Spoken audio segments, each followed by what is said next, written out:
पूर्णे सदा पूर्णे शंकर प्राणवल्लभे ज्ञान वैराग्य सिद्ध्यर्थम भिक्षां देहि च पार्वती माता च पार्वती देवी पिता देवो महेश्वरः बांधवा शिव भक्ताश्च स्वदेशो भुवनत्रयम्। जय माता की दोस्तों, आज के इस वीडियो में माता अन्नपूर्णा की व्रत कथा का श्रवण करेंगे। इस कथा को श्रवण करने से मन की सभी कामनाएं माँ अन्नपूर्णा पूर्ण करती हैं। चमत्कारी फल देने वाला माता अन्नपूर्णा का व्रत बहुत ही विशेष, बहुत ही शुभकारी होता है। तो शुरू करते हैं माता अन्नपूर्णा की व्रत कथा। माता अन्नपूर्णा का 21 दिवसीय यह व्रत अत्यंत चमत्कारी फल देने वाला है। यह व्रत मार्गशीर्ष मास में शुक्ल पक्ष की प्रतिपदा से शुरू कर 21 दिनों तक चलता है। इस व्रत में अगर व्रत ना कर सके तो एक समय भोजन करके भी व्रत का पालन किया जा सकता है।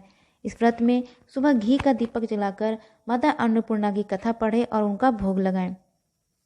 अन्नपूर्णे सदा पूर्णे शंकर प्राण वल्लभे ज्ञान वैराग्य सिद्ध्यर्थम भिक्षां देहि च पार्वती माता च पार्वती देवी पिता देवो महेश्वर बांधवा शिव भक्ताश्च स्वदेशो भुवनत्रयम्। एक समय की बात है, काशी निवासी धनंजय की पत्नी का नाम सुलक्षणा था। उसे अन्य सब सुख प्राप्त थे, लेकिन केवल निर्धनता ही उसके दुख का कारण थी। यह दुख उसे हर समय सताता था। एक दिन सुलक्षणा पति से बोली, स्वामी आप कुछ उद्यम करो तो काम चले, इस प्रकार कब तक काम चलेगा। सुलक्षणा की बात धनंजय के मन में बैठ और वह उसी दिन से विश्वनाथ शंकर जी को प्रसन्न करने के लिए बैठ गया और कहने लगा, हे देवादिदेव विश्वेश्वर, मुझे पूजा पाठ कुछ नहीं आता है, केवल तुम्हारे भरोसे ही बैठा हूँ।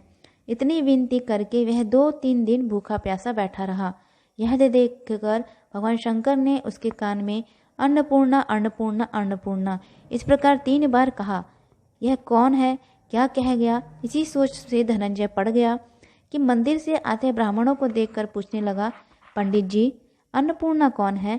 ब्राह्मणों ने कहा, तू अन्न छोड़ बैठा है सो तुझे अन्न की ही बात सोचती है, जा घर जाकर अन्न ग्रहण कर। धनंजय घर गया, स्त्री से सारी बात कही। वह बोली, नाथ चिंता मत करो, स्वयं शंकर जी ने यह मंत्र दिया है, वे स्वयं ही खुलासा करेंगे, आप फिर जाकर उनकी आराधना करो। धनंजय फिर जैसा का तैसा पूजा में बैठ गया। रात्रि में शंकर जी ने आज्ञा दी, कहा तू पूर्व दिशा में चला जा। वह अन्नपूर्णा का नाम जपता जाता और रास्ते में फल खाता, झरनों का पानी पीता जाता। इस प्रकार कितने ही दिनों तक चलता गया।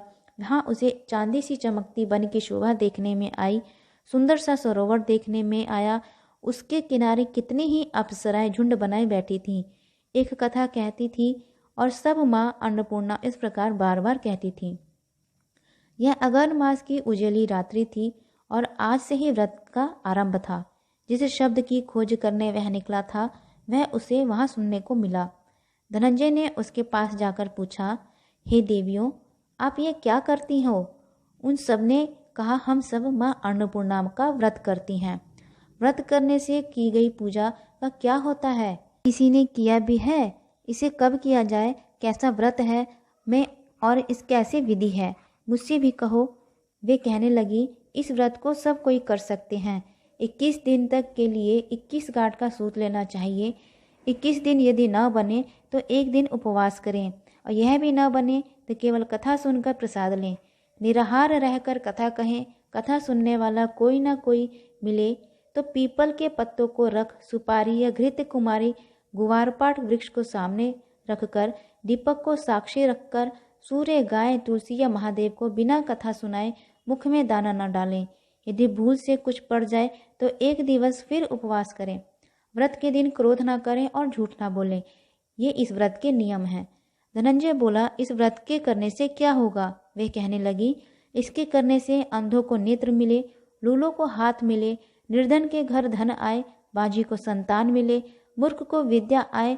जो जिस कामना से व्रत करे माँ उसकी हर इच्छा पूरी करती है।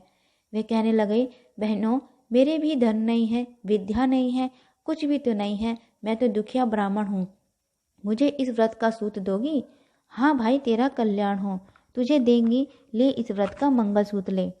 धनंजय ने व्रत किया, व्रत पूरा हुआ। तभी सरोवर में से 21 खंड की सुवर्ण सीढ़ी हीरा मोती जड़ी हुई प्रकट हुई। धनंजय जय अन्नपूर्णा अन्नपूर्णा कहता जाता था। इस प्रकार कितनी ही सीढ़ियां उतर गया तो क्या देखता है कि करोड़ों सूर्य के प्रकाशमान अन्नपूर्णा का मंदिर है। उसके सामने स्वर्ण सिंहासन पर माता अन्नपूर्णा विराजमान है। सामने भिक्षा हेतु शंकर भगवान खड़े हैं। देवांगनाएं चंवर डुलाती हैं और कितने ही हथियार बांधे पहरा देती हैं। धनंजय दौड़कर जगदम्बा के चरणों में गिर गया। देवी उसके मन का कलेश जान गई। धनंजय कहने लगा, माता आप तो अंतर्यामिनी हो, आपको अपनी दशा क्या बताऊं। माता बोली, मेरा व्रत किया है, जा संसार तेरा सत्कार करेगा। माता ने धनंजय की जिह्वा पर बीज मंत्र लिख दिया। अब तो उसके रोम रोम में वृद्धियां प्रकट हो गई। इतने में क्या देखता है कि वह काशी विश्वनाथ के मंदिर में खड़ा है। माँ का वरदान ले धनंजय घर आया। सुलक्षणा से सब बात कही। माता जी की कृपा से उसके घर में संपत्ति उमड़ने लगी। छोटा सा घर बहुत बड़ा गिना जाने लगा। जैसे शहद के छत्ते में मक्खियां जमा होती हैं, उसी प्रकार अनेक सगे संबंधी आकर उसकी बढ़ाई करने लगे। कहने लगे, इतना धन और इतना बड़ा घर, सुंदर संतान नहीं है तो इस कमाई का भोग कौन करेगा। सुलक्षणा से संतान नहीं है, इसलिए तुम दूसरा विवाह करो। अनिच्छा होते हुए भी धनंजय को दूसरा विवाह करना पड़ा। सती सुलक्षणा को स्वाद का दुख उठाना पड़ा। इस प्रकार दिन बीते गए। फिर अघन मास आया। नए बंधन से बंधे पति से सुलक्षणा ने कहलाया कि हम व्रत के प्रभाव से सुखी हुए हैं, इस कारण यह व्रत छोड़ना नहीं चाहिए। यह माता जी का प्रताप है जो हम इतने संपन्न और सुखी हैं। सुलक्षणा की बात सुन धनंजय उसके यहाँ आया और व्रत में बैठ गया। नई बहू को इस व्रत की खबर नहीं थी। वह धनंजय के आने की राह देख रही थी। दिन बीतते गए और व्रत पूर्ण होने में 3 दिवस बाकी थे कि नई बहू को खबर पड़ी। उसके मन में ईर्ष्या की ज्वाला दहक रही थी। सुलक्षणा के घर आ पहुंची और उसने वहां भगदड़ मचा दी। वह धनंजय को अपने साथ ले गई और नए घर में धनंजय को थोड़ी देर के लिए निद्रा ने दबा दिया। इसी समय नई बहू ने उसका व्रत का सूत तोड़कर आग में फेंक दिया। अब तो माता जी का कोप जग गया। घर में अकस्मात आग लग गई। सब कुछ जलकर राख हो गया। सुलक्षणा जान गई और पति को फिर अपने घर ले आई। नई बहू रूठ कर पिता के घर जा बैठी।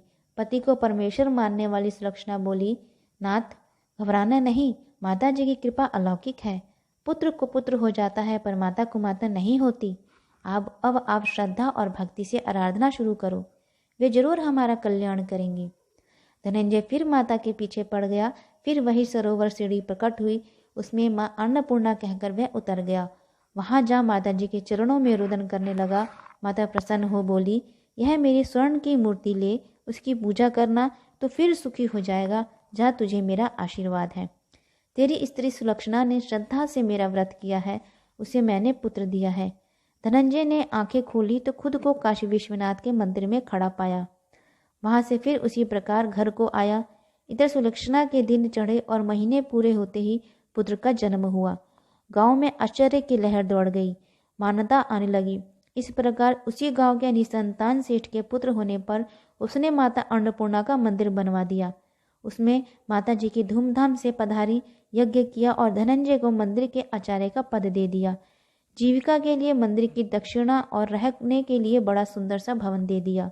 धनंजय स्त्री पुत्र सहित वहां रहने लगा। माता जी के चढ़ावे में भरपूर आमदनी होने लगी। उधर नई बहू के यहाँ घर पर डाका पड़ा, सब लूट गया। वे भीख मांगकर पेट भरने लगे। सुलक्षणा ने यह सुना तो उन्हें बुला भेजा और अलग घर में रख लिया और उनके अन्न वस्त्र का प्रबंध कर दिया। धनंजय, सुलक्षणा और उसका पुत्र माता जी की कृपा से आनंद से रहने लगे। माता जी ने जैसे इनके भंडार भरे वैसे सबके भंडार भरे। बोलिए माँ अन्नपूर्णा देवी की जय। पूर्णे सदा पूर्णे शंकर प्राण।